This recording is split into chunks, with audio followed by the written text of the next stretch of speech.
10h midi, débat. Les débats, alors on commence un petit peu en retard, on a pris du temps avec le rugby, mais c'était intéressant, ça vous a passionné. On va débattre aujourd'hui avec Patricia Balme, bonjour, communicante, présidente fondatrice de PBcom International, Naïma Mfadel, bonjour, essayiste, spécialiste des quartiers populaires, vous êtes co-auteur avec Olivier Roy de Et tout ça devrait faire d'excellents français aux éditions du Seuil. Yves Damécourt, porte-parole du mouvement de la ruralité, et Jackie Isabello, bonjour, communicant et cofondateur de l'agence Coriolink. Bonjour à Valérie. vous. Jean Castex positif, le gouvernement pas assez prudent, faites ce que je dis, faites pas ce que je fais, tout le monde s'en donne à cœur joie, mais comment, on nous a dit que le vaccin, machin, ça marchait, mais ça marche pas. Voilà, on va en parler. Chaos aux Antilles, une possible contagion de la contestation, comment en sortir, et puis Éric Zemmour, nouveau sondage, et un sondage pas très encourageant pour lui. On reviendra sur tous ces sujets avec vous dans un tout petit instant. Commençons avec coup de cœur, coup de gueule. Patricia, c'est un coup de cœur? Eh bien, c'est un coup de cœur pour un très beau livre à paraître jeudi aux éditions Bouquin. C'est le livre de Catherine Ney, qu'on ne présente plus d'ailleurs. Grande éditorialiste, grande journaliste qui publie ses mémoires. Oui, en fait, c'est pas tout à fait ses mémoires, c'est une analyse de la vie politique de Chirac à aujourd'hui, à Macron. Ça tombe bien. Le livre s'appelle « Tu le sais bien, le temps passe » et c'est 25 ans de vie politique. C'est le deuxième tome de ce livre qu'elle publie maintenant. Bon, c'est un livre bourré d'anecdotes. D'ailleurs, on apprend que Bernadette Chirac s'était tordu la cheville le jour de l'arrivée à l'Élysée sur le tapis rouge. Il y a beaucoup d'anecdotes. Nicolas Sarkozy a fait une très belle tribune dans Le Point, dans laquelle il dit n'est pas Catherine Ney qui veut. Et je dirais juste une petite phrase à propos de François Hollande que j'ai relevée dans le livre. On s'attendait à quelque chose qui n'est jamais venu, et lui a toujours cru que les choses finiraient par s'arranger.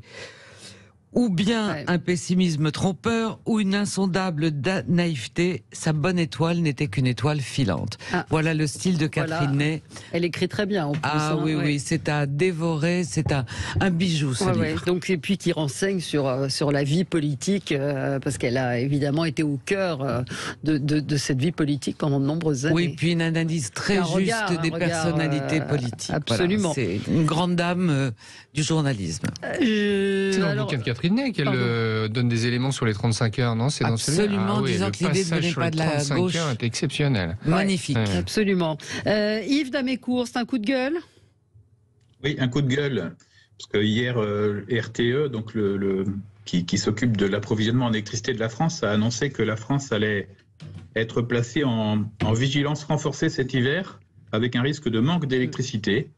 Ce manque d'électricité, il est dû à la politique de gribouille de nos gouvernants depuis un certain nombre d'années, la fermeture de Fessenheim, et puis vient s'ajouter à ça le coronavirus qui a fait que les travaux de maintenance de nos réacteurs ont été décalés dans le temps, et donc il y aura entre 5 et 15 réacteurs en maintenance au mois de janvier-février, et donc on va manquer d'électricité. Enfin, c'est incroyable.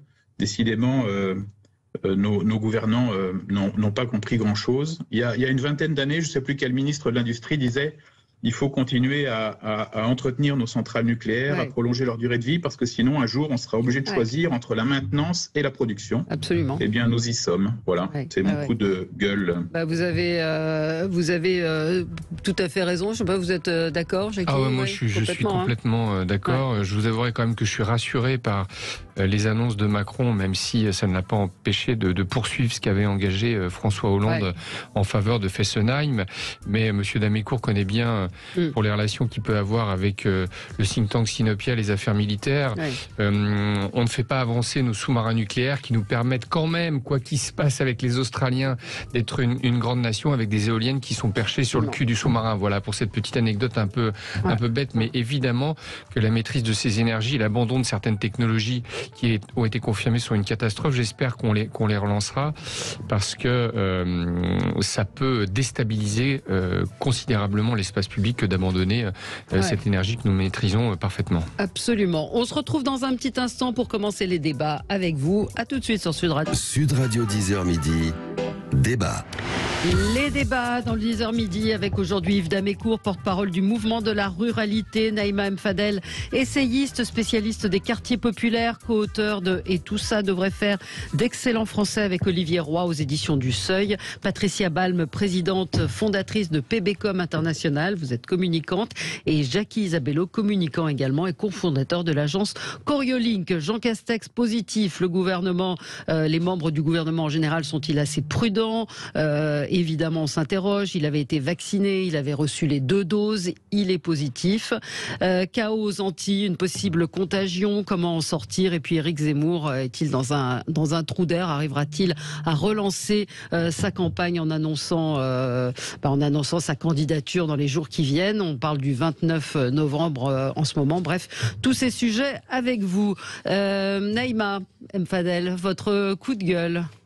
Alors, mon coup de gueule concerne l'interview donnée par Ramayad à l'Express, où Madame Ramayad crache sur la France, qu'elle accuse d'être raciste, qui dit qu'elle est micro-agressée par la statue de Colbert quand elle vient en France.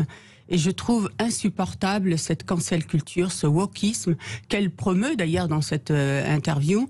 Et ces gens-là qui viennent cracher sur un pays qui l'a nommé, faut le rappeler quand même, ministre, après seulement avoir été naturalisé, seulement 10 ans après avoir été naturalisé. Je précise aussi en passant que Sibeth Ndiaye a été aussi ministre de la France seulement 1 an après avoir été naturalisé. Donc je trouve vraiment insupportable ces personnes qui crachent dans la soupe, qui crachent sur la France et qui sont dans la racialisation de la société.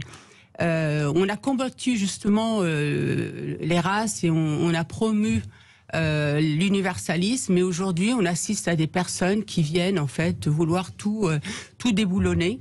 La France, c'est un bloc. La France, c'est un pays, effectivement, fait de périodes lumineuses et de périodes beaucoup plus sombres, mais c'est un bloc. Donc, quand on épouse la France, si je puis dire, quand on fait souche avec la France, eh bien, on accepte toute l'histoire de France. Et vraiment de là-bas, des États-Unis, mais ça m'étonne pas en même temps, parce que les États-Unis ont eu cette culture de nous exporter un petit peu leur idéologie wokiste. Et je voudrais aussi rappeler, moi qui travaille sur les quartiers, que les États-Unis, via leurs ambassades, promeuvent aussi des programmes en direction des quartiers, des jeunes des quartiers qu'ils identifient, des personnes dites de la diversité pour les endoctriner dans cette idéologie cancel culture et wokiste. Donc c'est insupportable et je pense qu'aujourd'hui la France doit se protéger et qu'on aurait même intérêt, alors je le dis sincèrement, à interdire la cancel culture et j'en appelle au ministre Blanquer pour que protéger nos écoles et nos universités et nos grandes écoles de cette idéologie qui est extrêmement néfaste et qui met à mal vraiment la cohésion nationale. Enfin, on est un petit peu mou sur le sujet parce que c'est quand même une tyrannie de minorités qui vont là-dessus.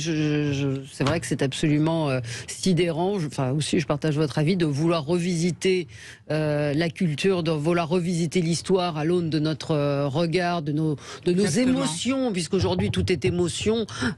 D'aujourd'hui, c'est Patricia. Il faut dire que Ramayad, que je connais, a un caractère très rebelle.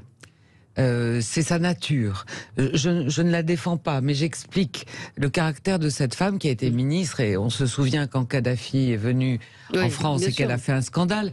Donc c'est une rebelle. Maintenant, elle s'est aussi racialisée elle-même, depuis le début, et le tout début de sa vie politique. Et moi, je me souviens d'un meeting de Nicolas Sarkozy, où il lui avait donné la parole, c'était une illustre inconnue, c'est ce qu'il a révélé, et elle commence son discours en disant « Il m'a fallu montrer patte blanche pour faire ce discours et arriver à monter sur scène. » Donc, si vous voulez, j'ai envie de dire, c'est malheureusement qu'elle aille voir un psy, je crois que... Certains ont ironisé en disant mais elle n'a pas comment elle a dit, un pincement au cœur, une micro-blessure quand elle habite à Washington, qui est quand même la ville d'un esclavagiste terrible esclavagiste, George Washington. Donc qu'elle aille jusqu'au bout, qu'elle quitte cette ville et ce pays qui est esclavagiste Gisez. Et après avoir eu des bureaux au Sénat pendant pas mal d'années quand même, où il y a quelques statuts qui auraient pu irriter sa fonction professionnelle d'alors. Je vais être honnête avec vous, je pense qu'il y a un business autour de ça, malheureusement. Oui, absolument. La preuve, c'est qu'on en parle. Oui, Yves Damécourt. Oui, je voudrais simplement rappeler que Ramayad est issu d'une famille puissante du Sénégal et que si elle veut revisiter l'histoire, elle peut aussi revisiter l'histoire du Sénégal. Parce que le commerce triangulaire, il était organisé entre le Sénégal et le Nouveau Monde. Et au Sénégal, les familles puissantes vendaient les esclaves aux esclavagistes. Et donc, si elle est indignée par une statue de Colbert, il faut qu'elle retourne au Sénégal et qu'elle s'indigne sur un certain nombre de lieux emblématiques de ce commerce triangulaire. Et donc, on ne peut pas voir l'histoire d'un seul côté, il faut la voir complètement. Peut-être qu'elle peut se rendre d'ailleurs à Pointe-à-Pitre au musée de l'esclavage, qui a été inauguré par François Hollande, et qui parle de tous les esclavages, et de l'histoire des esclavages, notamment du Sénégal vers l'Arabie, avant même que les Européens ne commencent le commerce triangulaire. Donc il faut voir tout ça dans son ensemble. Ouais. Un mot, alors là c'est aussi sur une forme de politiquement correct, c'est en Vendée où la statue de Saint-Michel a été installée devant une église et donc nous avons les libres penseurs qui s'opposent à cette statue au Sable d'Olonne. C'est... Bon, voilà, certains disent aussi, il y a des indignations sélectives, on peut être libre-penseur pour la laïcité, il y a des causes qui sont peut-être un petit peu plus importantes à défendre en termes de laïcité, me semble-t-il. En fait, il y a une jurisprudence qui est très claire là-dessus. Donc, il y a eu le problème à Ploërmel avec l'implantation d'une statue de Jean-Paul II, par exemple. Et donc, l'implantation la loi de 1905, elle protège tous les lieux de culte, les calvaires, les statues, les églises qui étaient là avant 1905. Et elle ne permet pas l'installation de nouveaux édifices après 1905. Donc, la question est de savoir si cette statue de Saint-Michel, qui est posée devant une église Saint-Michel, est une statue qui a été restaurée et qui a été reposée là, ou si c'est une statue qui a été inaugurée et posée là. Après ça, le maire de Ploërmel avait privatisé une parcelle pour pouvoir mettre dessus la statue de Jean-Paul II. Et une fois que c'est le domaine privé de la commune, l'installation est autorisée. Donc il y a aussi des façons de contourner la loi, comme c'est souvent le cas en France. Oui, mais le maire, en tout cas, visiblement, était tout à fait d'accord. Mais on va lire plus en avant ce qui se passe. Mais c'est vrai qu'on est encore une fois dans une espèce de tyrannie. L'histoire des crèches de Noël. Ouais. Je veux dire, on a connu tous les crèches de Noël. Approchez-vous. C'était un vrai plaisir. Ouais. Même moi qui suis pas chrétienne, je trouvais ça formidable. D'ailleurs. Il y a 3 ans, à Dreux, l'église Saint-Pierre, le curé avait eu la bonne idée d'installer une crèche de Noël. Je vous assure que toutes les populations sont venues voir, quelle que soit leur religion. Voilà. Mais le maire a eu cette formule assez drôle, tentant sans doute de dégonfler un peu cette polémique ridicule en disant... dans le quartier de Saint-Michel, sur la place Saint-Michel, devant l'église Saint-Michel, il y a une statue de Saint-Michel. Voilà. Quelle histoire. Effectivement. Je voulais faire c'est vrai que la rhétorique, pour ça, au moins, a le talent de montrer que ça... Un coup de cœur pour la nouvelle campagne des Restos du Cœur qui démarre aujourd'hui, hélas. 37e campagne. Il y a plus d'1 million 200 000 personnes qui ont été accueillies l'année dernière. 142 millions de repas distribués. Cette année, ça ne devrait pas s'arranger. Donc, courage et soutien à tous ceux qui... C'est triste que ça existe encore. C'est pour ça que j'ai dit hélas.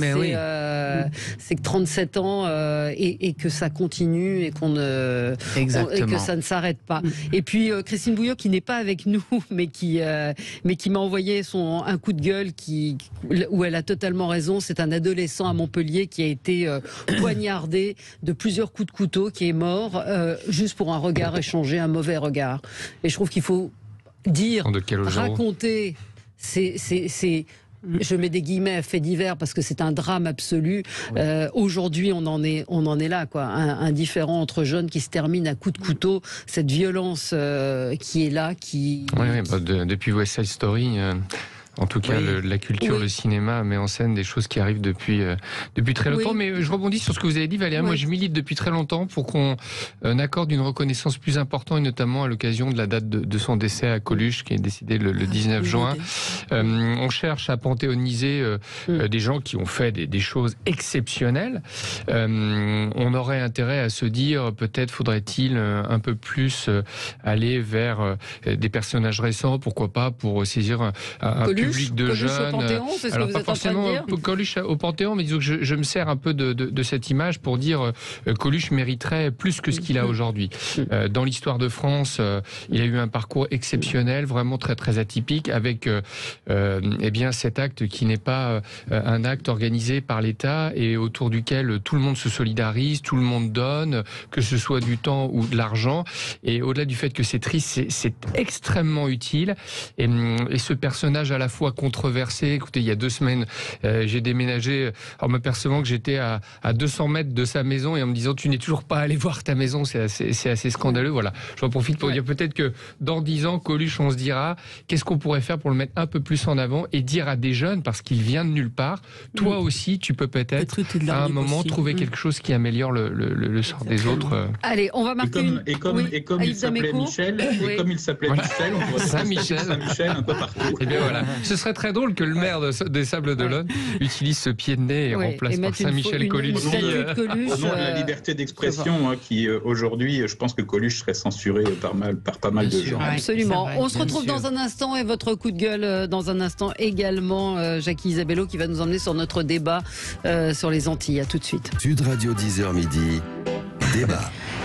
Les débats avec Yves Damécourt, Naïma Mfadel, Patricia Balme et Jackie Isabello. Alors Jackie, c'est un coup de gueule.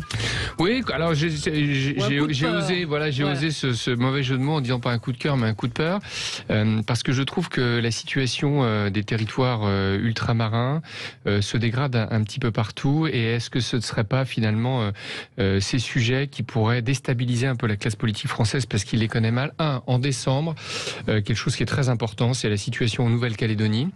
On a un 3e référendum, il faut être très attentif à ce qui va se passer là-bas. Alors les gens ont découvert la relation entre la France, l'Australie. Enfin, sachez que les Calédoniens, quand ils ont un cancer, ils vont se faire soigner en Australie, par exemple. Ils vont à l'hôpital et la Sécu rembourse l'Australie. Donc, on a un territoire qui nous donne une large part de notre zone économique exclusive qui va peut-être être déstabilisée. Et là-bas, eh bien, les forces centripètes chinoises, notamment, essayent de déstabiliser la situation en Nouvelle-Calédonie. La Réunion, c'est pas la joie. Dans les territoires antillais, on voit bien qu'il y a des sujets qui perdurent depuis très très longtemps et qu'on n'arrive pas à endiguer, même si le gouvernement a quand même mobilisé par transfert sanitaire 300 000 € par personne, montrant que la République française ne s'attache pas au coût, mais s'attache à la situation sanitaire des territoires. Mayotte, c'est une catastrophe, on parle de supprimer le droit du sol. Voilà, donc tous ces territoires-là, et je ne vous passe pas ce qui se passe en Polynésie, parce que les problèmes autour de la nucléarisation de la politique française, ces problèmes-là ne sont pas réglés. Et donc, nos concitoyens, là-bas, ils sont très importants. Ce sont de beaux pays. Ils apportent des valeurs qui nous permettent quand même de démontrer qu'on n'est pas les États-Unis et qu'on arrive à avoir des équipes de rugby, des équipes de foot, des équipes d'athlétisme, même si moi qui suis fan, il ferait bien de se bouger un peu plus, un peu Black Blamber, et que c'est quand même une valeur extrêmement importante, que ces territoires-là, pour les gens qui pensent que la France a des racines chrétiennes, dans ces territoires-là, eux, ils défendent ça encore un peu plus.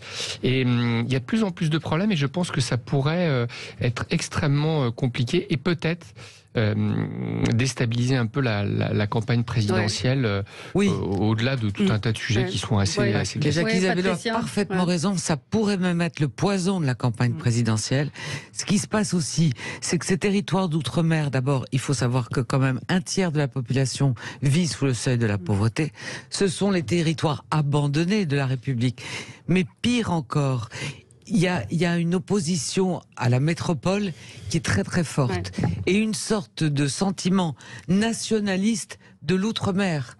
Et ça va être un problème pour le président de la République. C'est un problème actuellement pour le gouvernement parce que même le ministre de l'outre-mer ne sait pas, hésite à s'y rendre. On lui dit de ne pas s'y rendre. Et est-ce qu'il va pas y avoir un effet domino?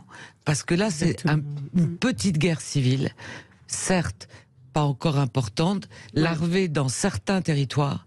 Mais l'effet domino, c'est quelque chose de terrible. Et la contagion de ce type de révolte est effrayante. Et possible. Exactement, surtout qu'aujourd'hui, la Martinique a commencé appel à la grève depuis hier, qui est en train de s'intensifier, qu'il y a des tensions aussi là-bas qui se développent. Et la crainte qu'on peut avoir aussi, c'est que ça ravive le mouvement des Gilets jaunes. Parce qu'en réalité, le mouvement des Gilets jaunes, c'est pas terminé.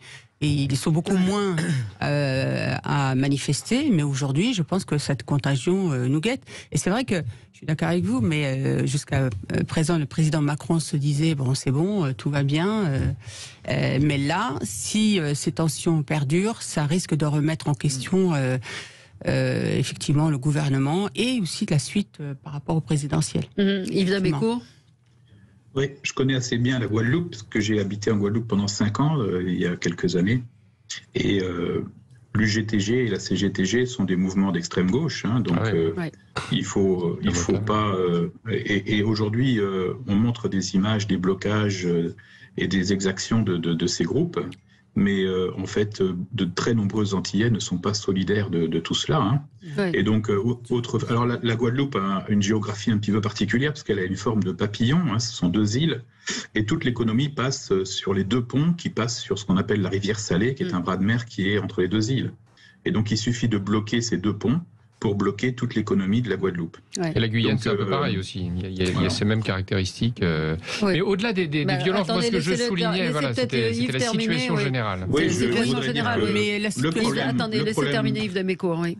Le problème de la Guadeloupe, c'est aussi un problème national. C'est le problème de cet État qui veut tout décider depuis Paris et qui ne laisse pas agir les élus locaux.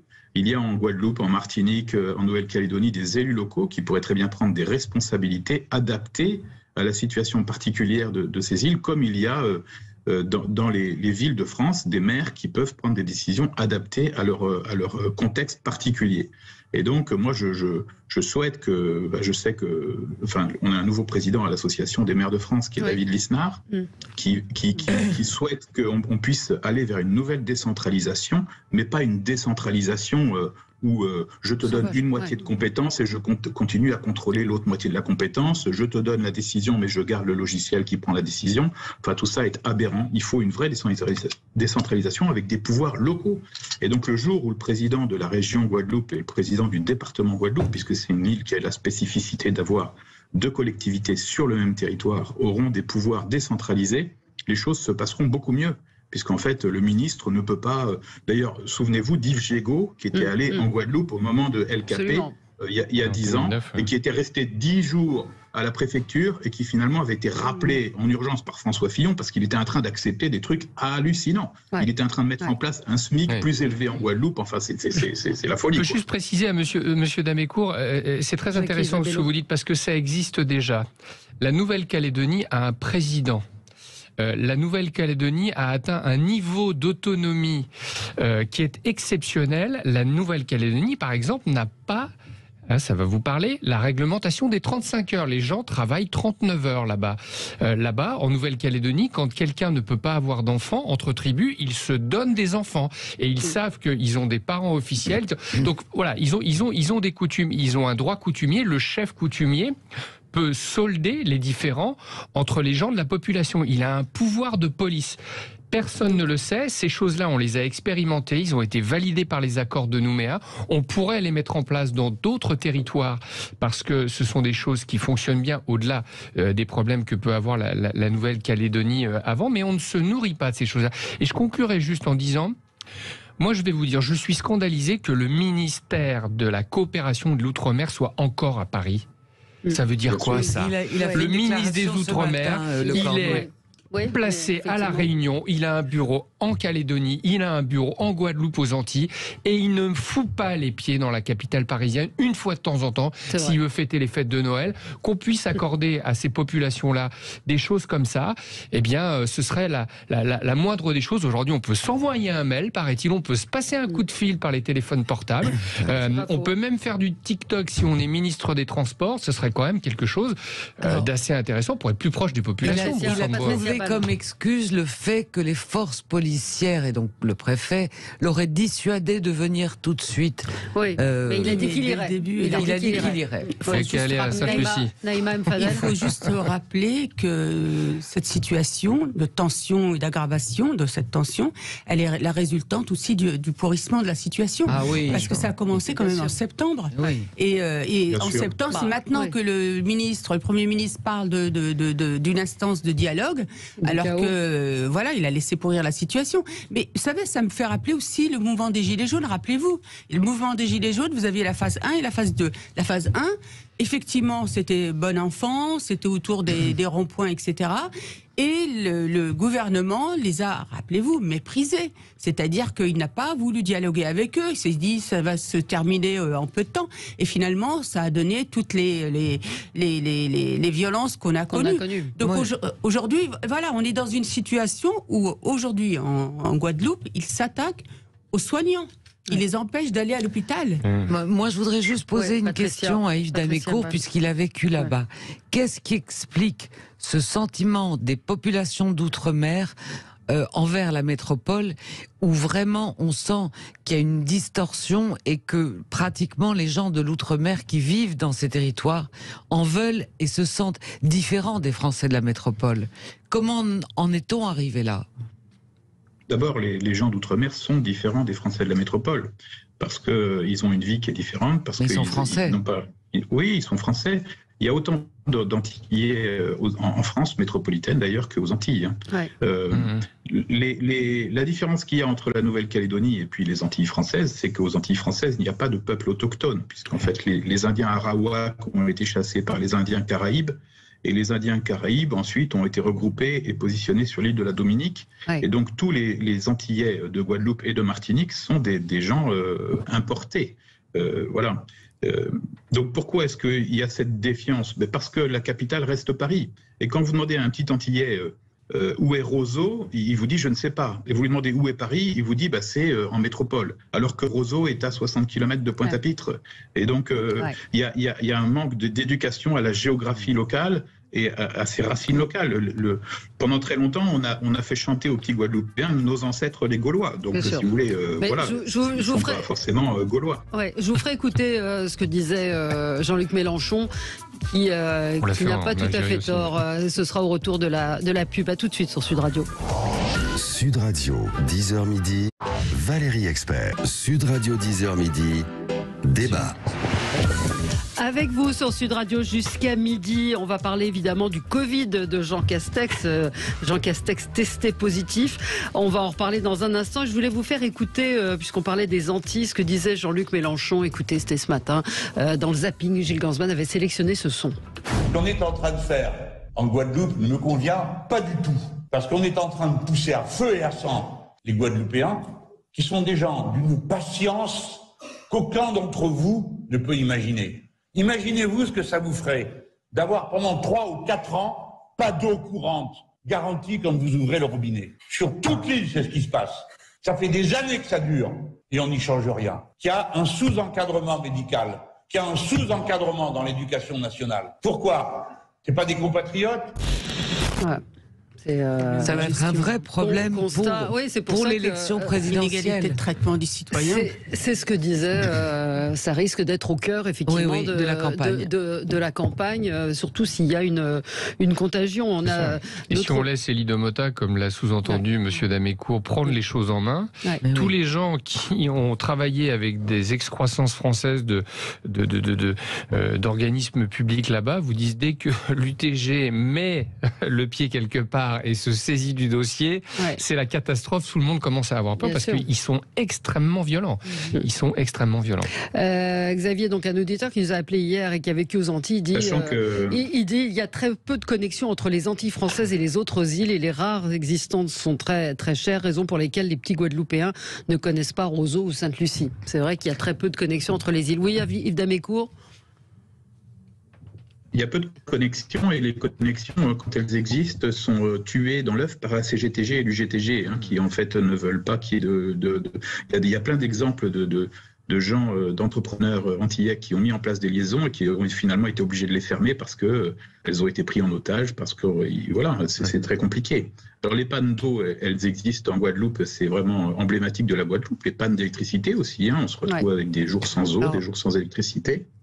Et je rappelle quand même que Élie Domota est fonctionnaire, donc je ne sais pas, moi, je sais pas à quel état on a affaire, mais Élie Domota est un employé de Pôle emploi, il est sous-directeur de l'agence Pôle emploi de Morne-à-l'Eau, et donc, et aujourd'hui, l'UGTG, ce sont pour la plupart des gens qui sont fonctionnaires, et qui d'ailleurs ne sont pas en dessous du seuil de pauvreté, parce qu'on sait bien que les fonctionnaires aux Antilles ont une prime d'éloignement, même ceux qui sont originaires de l'île, et qu'ils ont ensuite un impôt qui est moins élevé puisqu'ils sont éloignés alors qu'ils sont originaires de l'île. Donc voilà, il y a un système qu'il faudrait revoir, mais tout ça est brûlant et personne ne s'en occupe en fait. Nos dirigeants s'en occupent quand ils sont en campagne électorale, mais les choses ont bien changé. Du temps de Giscard, il y avait 80% des Antillais qui votaient et souvent ils votaient pour le président sortant. Chirac aussi, Chirac aussi. Il faudrait regarder les résultats des dernières élections, mais à mon avis, le taux de participation aux Antilles est plus proche de 20% que de 80% aujourd'hui. Alors pour aller un peu plus loin, ce qui est intéressant, c'est qu'il y a des sujets qui s'invitent comme ça dans la campagne électorale. Éric Zemmour a mis l'immigration au cœur de la campagne. Tout le monde s'en est emparé, à droite, à gauche, au centre. Bon, maintenant on a les territoires d'outre-mer. Et vous allez voir, parce que c'est logique, que tous les candidats vont y aller de leur couplet, de leur promesses, de leurs paroles. Et je pense que les populations là-bas, finalement, n'adhéreront plus à rien, parce que ces discours existent depuis tellement d'années et qu'il ne se passe rien de nouveau. Mais ce sera le nouveau sujet des prochaines semaines des candidats à l'élection présidentielle. Allez, on peut peut-être espérer... Je voudrais juste vous dire, pour terminer, cet été, j'ai revu un vieil ami antillais qui a quitté l'île parce qu'il avait peur pour lui et pour sa famille. Et c'est quelqu'un dont la famille est là-bas depuis le XVIIe siècle. Donc, voilà. C'est aussi, mais c'est le cas, c'est vous qui le disiez, je crois, un petit peu partout aussi, dans les quartiers. Enfin, le chaos est quand même dans un certain nombre d'endroits. Après, quid des puissances étrangères qui peuvent être derrière aussi des mouvements de soulèvement, de désinformation. C'est le cas en Calédonie, par exemple. Exactement. Mais bon, on peut espérer que cette tension, cette violence, justement, que les politiques se saisissent de cette situation dans les Antilles pour peut-être cette fois-ci faire des propositions fortes en termes d'une politique forte qui enfin puisse apporter les réponses à ces difficultés. En fait, le beau projet. Oui, allez-y Yves, et puis on finit sur ce sujet. Le beau projet, le grand projet, puisque aujourd'hui Cuba s'ouvre, puisque Saint-Domingue se développe, parce qu'Haïti a besoin de nous. Il y a en fait un collier d'îles qui sont sous la protection pour les unes de l'Angleterre, parce que l'Angleterre, elle était anglaise encore dans les années 80, pour les autres des États-Unis, pour les autres de l'Europe, parce qu'il y a des îles qui sont néerlandaises, des îles françaises, etc. La grande idée, ce serait de réunir tous les gens qui ont des relations avec ces îles de la Caraïbe et de créer un projet commun sur l'arc caribéen. Voilà, c'est ça le beau projet. Et c'est un projet international et beaucoup de gens ont intérêt à ce que ça réussisse. Alors, Jean Castex positif, il a été testé positif au Covid, relâchement du Premier ministre, c'est ce que disent les réseaux sociaux, des vidéos le montrent sans masque, serrant des mains, en particulier au congrès des maires de France, mais il a été contaminé au Covid par sa fille de 11 ans, donc il est isolé pendant une dizaine de jours, il avait été vacciné 2 fois, donc évidemment, ça la fout mal, pour parler un peu trivialement. Alors, en termes d'image, et je parle sous le contrôle de mon ami Jacques Isabello, qui est communicant comme moi. Alors, le problème, qu'est-ce que l'on fait dans ce cas-là? On joue la transparence, on le dit, on explique, et je pense que de ce côté-là, il a eu raison. Plutôt bien géré. Et c'est bien géré. Maintenant, le problème aussi, c'est que tous les anti-vaccins, tous les gens qui ne veulent pas se faire vacciner, vont se dire, mais ça sert à quoi? Il a eu ses 2 doses, il a été vacciné, donc ce vaccin immunise pendant combien de temps, combien de mois? Et là, la campagne vaccinale du gouvernement est détruite en un instant avec une annonce pareille. Donc ça va être très compliqué à gérer. Alors que ce qu'on dit, c'est quand même que le vaccin n'empêche pas la transmission, qu'il n'empêche pas la contamination, mais que les formes graves sont quand même moins fréquentes. Ça reste entendable. Concernant le relâchement que vous avez évoqué, Valérie, c'est vrai que moi j'ai vu les images, comme tout le monde. Bien sûr. Ils portaient pas de masque. Non. Personne ne portait de masque. Alors nous, on nous demande de porter des masques dans les lieux publics et partout. Et eux n'avaient pas de masque. Le problème là, c'est l'exemplarité qui n'a pas fonctionné en termes de communication politique. Oui. Alors que dit l'autre communicant? C'est vrai que on devrait peut-être s'intéresser un peu plus au Congrès des maires, parce que j'ai cru comprendre qu'il y en avait d'autres, peut-être un peu moins connus que le Premier ministre. Ah oui, qu'il y avait donc aussi, la campagne autour de la désignation du président maintenant élu à la tête de l'AMF a dû donner lieu à des rencontres assez classiques et traditionnelles pour des gens qui sont tactiles, pour des gens qui vont conquérir un auditoire, et ça passe par des méthodes assez traditionnelles. Après, bon, pour compléter ce que dit Patricia, je suis complètement d'accord avec elle, c'est de se dire jusqu'à quel point ça ne défend pas un peu la posture d'Emmanuel Macron, qui ne veut plus entendre parler de la moindre réforme, de continuer à entretenir cette musique autour du virus. Valérie, vous le disiez, rien de nouveau, tout ça on le sait, on sait qu'on peut l'attraper. Maintenant on a compris quand même qu'en l'attrapant on allait rester 3 jours chez nous, 10 jours chez nous, et qu'on n'allait pas en mourir, ce qu'on ne savait pas auparavant. Et cette notion de peur qui empêche pendant les 6 prochains mois de faire quoi que ce soit, je me dis à qui sert le crime, hein, et c'est vrai que ça, je trouve ça un petit peu... Il faudrait qu'on arrive, comme le disent certains, un peu à sortir de ce sujet.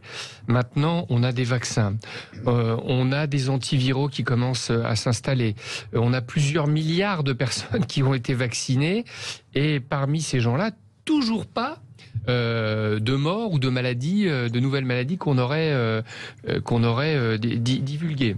Donc on va devoir vivre avec ce satané virus et l'attraper de temps en temps, comme tout un tas de cochonneries dont je me garderai de donner le nom pour éviter les images associées à ça. Mais d'en faire à chaque fois un sujet anxiogène pour la population, des centaines d'heures et des breaking news. On n'est pas les seuls. On n'est pas les seuls. On a des pays. Il y a des pays comme l'Autriche, l'Allemagne. Mais regardez, c'est définitivement enterré la réforme des retraites. On ne parle pas du budget de l'État qui va être rejeté par le Sénat, alors qu'on est endetté à 125%, et pour la situation des jeunes, pour la réindustrialisation du pays, etc. etc. Oui, on est là sur... La santé passe avant les éventuelles réformes. Premier sujet de préoccupation des Français. On n'a pas de sujet de... Justement, c'est ce que je dis sans doute un peu maladroitement, c'est qu'on n'a plus de sujet de santé publique. Le Premier ministre a chopé maintenant, pardon, je vais le dire, une grippette, parce que maintenant c'est une grippette. Grâce au vaccin. Et il touche. On discutait tout à l'heure. Hors studio en se disant qu'il y a sans doute tout un tas de gens qui font machin, qui ont le Covid et qui se disent on verra bien ce qui va se passer. Pardon, moi je suis pas homme politique, donc je vous dis la vérité de ce qu'on se dit en dehors des studios. Ça n'est qu'une grippette. Qu'on en fasse toujours autant. Avec des gens qui sont quand même aujourd'hui en réanimasation. Enfin, je veux dire, mais il n'y en a pas tant que ça, en fait, de ce que disent. Vous savez ça mieux que moi, mais oui, c'est ça. J'ai écouté le docteur Blachier, qui est quand même venu sur les plateaux. Il a quand même bien changé beaucoup d'avis. En tout cas, ce matin, il a quand même changé d'avis un certain nombre de fois. Valérie, ce matin, il a dit qu'il n'y a pas de quoi être alarmiste. Il l'avait déjà dit aussi avant la 3e vague. Et écoute, d'après ce qui se dit et d'après des entourages qu'on peut avoir, etc., il n'y a pas, il n'y a pas saturation des hôpitaux. Que la crainte qu'on peut avoir, c'est qu'effectivement, il n'y a plus assez de personnel soignant, puisque déjà, on n'en avait pas assez. Oui. On avait déjà une pénurie et qu'aujourd'hui, on en a encore perdu. Donc, c'est ça la crainte. Après, moi, je suis d'accord avec vous. Il faut peut-être vivre avec le virus maintenant, parce que je pense que À un moment, c'est le trop-plein. C'est-à-dire qu'aujourd'hui, je pense que vraiment, on est à saturation et qu'il faut aussi qu'on puisse acquérir une immunité naturelle. C'est ce que disent aussi des médecins. Après, je voudrais revenir sur le Premier ministre parce que c'était assez quand même incroyable. C'est qu'une semaine avant, il a rappelé il faut absolument respecter les gestes barrières. Blablabla. Et puis, on entend des maires qui sont prêts à remettre les masques à l'extérieur, etc. Enfin bref, et puis paf, ça lui tombe sur. Ouais. On le voit en plus. Ce que j'ai trouvé vraiment incroyable, c'est il serrait bien les mains. C'est pas semblant. Blachier n'est pas docteur, hein, c'est ce que me dit un médecin. Il est quoi? Il n'est pas médecin. Il n'a pas fait sa thèse de médecine. Oups, enfin bon, peu importe. Faut le dire au plateau de télé qu'il l'a. Et un autre médecin me dit que dans un hôpital, sa réanimation est pleine de 50% de Covid. Donc ce sujet de la santé est toujours très compliqué quand même à commenter comme ça. Bien sûr, mais il est quoi, Blachier? Pardon. Il est épidémiologiste, mais il n'est pas forcément. Il n'est pas docteur en médecine. Il n'est pas docteur en médecine. Il n'est pas docteur en médecine. Plus des statisticiens, les épidémiologistes finalement que des. Pardon. Des médecins. Oui, les statisticiens. Donc. Oui, on ne présente pas comme ça sur les plateaux. Mais Isabelle nous dit, Valérie, je suis désolée, tous les cas positifs autour de moi sont des personnes vaccinées. Cherchez l'erreur. Oui, mais toutes les personnes en réa ne sont pas vaccinées. C'est ça. Il n'y a pas de forme grave, ou alors sur des gens qui sont immunodéprimés avec des comorbidités. Et les gens en réa qui ont le Covid ne sont pas vaccinés. Je ne peux pas vous dire autrement les choses différemment. Et puis les lits de réa, il y en a très peu dans les hôpitaux. On arrive vite à saturation, 4-5 lits parfois par hôpital. Bon, ce qui est sûr, c'est qu'il faut que les personnes de plus de 65 ans fassent le rappel, parce qu'en fait, c'est un rappel, c'est pas une troisième dose. Les 2 premières doses, c'est un vaccin, et il faut le rappel. Je n'y connais rien, on m'a dit ça, donc je vous le dis. Et puis, il faut que les personnes qui présentent des fragilités puissent aussi non, mais le problème, c'est que si après, ce rappel. Pardon, Naïma, mais si après la 3e dose, il y a encore un problème, ça ne fonctionnera plus du tout dans l'esprit des Français, cette prévention. Bon, on marque une pause, on se retrouve dans un tout petit instant. À tout de suite. Sud Radio 10h midi, débat. Les débats avec vous, nous parlions de Jean Castex positif au Covid qui nous a entraîné sur une longue discussion autour de la vaccination. Évidemment, si 100% des gens sont vaccinés, il y aura forcément des gens vaccinés en réanimation puisque le vaccin n'est pas efficace à 100%. Mais pour l'instant, de ce qu'on peut nous dire, il y a quand même les non-vaccinés sont majoritaires et les autres sont des immunodéprimés ou des personnes très âgées vaccinées depuis plus de 6 mois. Yves Damécourt, vous vouliez réagir ?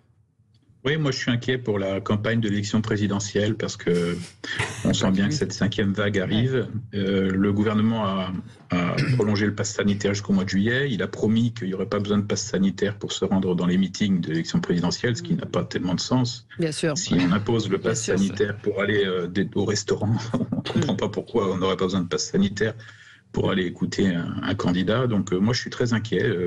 J'ai vécu, j'étais maire de ma commune, le scrutin des municipales en plein Covid, avec une baisse de la participation de 20 points, ce qui est énorme.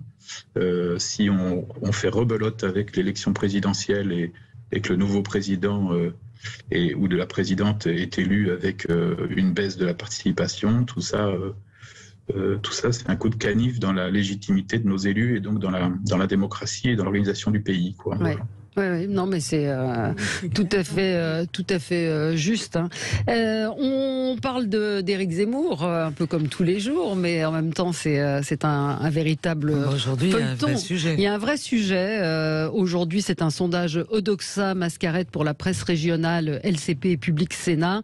Ils se sont interrogés, alors un peu comme l'avait fait l'IFOP la semaine dernière, sur les traits de caractère d'Éric Zemmour, plus raciste, plus dangereux, moins compétent face à Marine Le Pen. Pen, visiblement, ces items, ça confirme encore une fois notre sondage IFOP fiducial pour Sud Radio, et le polémiste enregistre également des baisses sensibles dans la plupart des derniers sondages. Visiblement, c'est peut-être ce qui précipite cette annonce qu'il visiblement voulait faire plutôt début décembre, et il semblerait qu'il l'annonce un petit peu. Alors, est-ce qu'il a lassé? Est-ce que c'est son plafond de verre? Est-ce que c'est un ralentissement? Il peut redémarrer. Patricia Ball. Moi, je pense qu'il a tenu bon dans sa popularité quand il a mis l'immigration sur la table, et parce que c'est un vrai sujet, que les Français sont inquiets pour des tas de raisons. Et tout le monde s'est emparé de ce sujet, donc il a pris une sorte de leadership dans la campagne sur un sujet. Maintenant, le problème d'Éric Zemmour, c'est qu'il est parti dans une violence. Et Marine Le Pen baisse dans les sondages au moment où elle se banalise et où elle est moins violente. Et on se dit, est-ce qu'en politique, l'extrême violence est payante ou non? Et là, on voit que ce n'est pas payant. Maintenant, il y a une sorte de faux plat. Il ne faut pas non plus se faire d'illusions. Je pense que lorsqu'il va faire son annonce de candidature, et lorsqu'il va y avoir les militants au Zénith le 5 décembre, en plus le lendemain de l'élection du candidat des Républicains à la présidentielle, je pense qu'il peut avoir une remontée. Simplement, il s'est radicalisé lui-même sur des sujets où il devient fou. Et on parlait de sa dernière interview, mais notamment sur les femmes, il est devenu fou. Et pour moi, déjà, sur les prénoms, c'était une erreur. On pouvait le dire autrement. On pouvait être d'accord avec lui, mais il est allé trop loin. Et les excès d'Éric Zemmour seront peut-être des excès qui, justement, feront qu'il ne sera certainement pas au deuxième tour, et peut-être pas aussi bien placé dans la campagne. Oui. Jackie, Isabello. Un homme politique, c'est deux choses, c'est de la parole et de l'action. Sur la parole, il a imposé un thème, et tout le monde s'est rallié finalement à son fier panache. Là où on sent qu'il a un peu du mal, c'est à montrer qu'il peut être dans l'action. Alors l'action performative par le discours, mais pour parler de la situation des gens, du pouvoir d'achat, de l'éducation, il reste, et c'est ce qu'il a fait hier sur France Info, il reste un analyste et un commentateur, comme le disait Marine Le Pen ce matin. Quand il essaye d'expliquer à son auditoire, qui est soit en train de se raser pensant à la prochaine élection présidentielle, ou en train de se laver les dents et de dire aux enfants de se dépêcher, de leur expliquer l'opposition entre bloc élitaire, bloc populaire, citant des sondeurs et faisant de l'analyse politique digne de René Raymond ou de Monsieur Siegfried, je ne suis pas persuadé qu'il soit véritablement dans cette conquête d'un électorat assez large. Et là où je modérerais un peu le propos que je partage toujours avec joie quand Patricia le dit, c'est que Donald Trump, finalement, a balayé toutes les règles. Il a fait une campagne violente du début à la fin, mais c'est vrai qu'il est resté en tant qu'électeur de base. Du type qui est énervé par ceci, par cela, du type qui est énervé par le fait que, aujourd'hui, une femme va prendre plus de place, que ce soit vrai, pas vrai, intéressant, pas intéressant. Il est resté l'électeur de base. Zemmour, il a du mal. Peut y arriver comme il ça. redevient cet intellectuel. Il a de mal à se candidatiser. C'est très très mot comme néologisme. Et s'il veut arriver à passer cette deuxième étape, il faut qu'il reste un homme politique en devenir. Moi, j'ai l'impression aussi que Zemmour a profité aussi de l'effacement de la droite classique, à un moment qui tâtonnait. Et aujourd'hui, la droite classique, elle revient en force avec ses primaires qui se passent bien. Moi, j'ai regardé le 3e débat qui a été vraiment de très bonne tenue. Aujourd'hui, tout cet électorat qui peut-être était intéressé par lui, pouvait aller vers lui. Aujourd'hui, il est en train de revenir à droite. Et cette dynamique, on voit bien qu'il y a une nouvelle dynamique, notamment avec les 70 000 nouveaux adhérents. Et moi, j'ai le sentiment vraiment que la droite revient et du coup qu'elle le ringardise, si je puis dire. Et que justement, il dégringole parce que la droite revient et revient sur des sujets que lui-même avait lancés. Alors, Yves Damécourt. Moi, je partage un petit peu tout ce qui a été dit. Le Zemmour a émergé à un moment où les Républicains étaient dans le marigot, c'est-à-dire qu'ils avaient décidé ni de la façon dont ils allaient choisir leur candidat, ni de qui serait candidat, primaire ouverte, congrès, etc. Oui, c'est tout. Voilà. Donc forcément, il a pris une place. Ensuite, il avait fait 2 ans de CNews avec 1 heure chaque soir devant 1 million de téléspectateurs. Hein, donc c'est tout ça marche. Des adhérents. Et en plus, à un moment où Marine Le Pen était en train d'adoucir son discours en disant liberté, liberté chérie, etc. Elle oubliait ses discours historiques et emblématiques. Et donc, voilà. Il a pris la place qu'on lui donnait. Il y avait le vide ailleurs et donc il a pris la place. Mais là, c'est Marine Le Pen pour l'instant qui récupère. Hein. C'est elle qui a récupéré 10 points. Donc c'est elle pour l'instant. Les Républicains, ils sont pour l'instant encore dans de toute façon, les sondages du mois de novembre, historiquement et depuis le début de la Ve République, n'ont jamais donné. Absolument, on est d'accord. Alors pas toujours, parce qu'il y a quand même. On a montré que Hollande et Sarkozy étaient en tête, ils sont restés en tête. Ça, enfin, je le précise juste parce que c'est vrai que ça tourne un peu et il y a des sondeurs qui ont dit non, attendez, notamment Frédéric Déby qui a remis l'église au milieu du village. Ce qu'il faut rappeler aussi aux gens, parce qu'on a beaucoup tapé sur les sondeurs, donc on peut essayer d'expliquer un peu aux gens comment ça marche et leur donner. C'est qu'aujourd'hui, une campagne, c'est une campagne dance floor de boîte de nuit. Alors, comment ça se passe sur le dance floor du boîte de nuit? Vous avez un DJ et il enchaîne de la musique de manière remarquable. S'il loupe son enchaînement, les gens sortent de la piste. Aujourd'hui, le sondage, vous cliquez. Aujourd'hui, vous cliquez quand vous sondez. Vous êtes sondé par clic. Avant, quand quelqu'un vous appelait et il vous disait vous votez pour qui, pour verbaliser, et des psychologues ont parlé de ça, de dire je vote pour Marine Le Pen, c'était un vrai passage, il y avait un acte. Aujourd'hui, en cliquant, à chaque semaine, on peut décider de quitter le dance floor et donc de passer à un autre candidat. C'est la magie d'Internet. Dans une autre boîte. Voilà, donc allez, merci à tous les 4. Excuse à André Berkoff pour le retard. C'est de la faute de Jackie Isabello. On se retrouve demain. Pardon André. Sud Radio. Parlons vrai. Sud Radio, parlons vrai. Sud Radio, parlons vrai. Parlons vrai.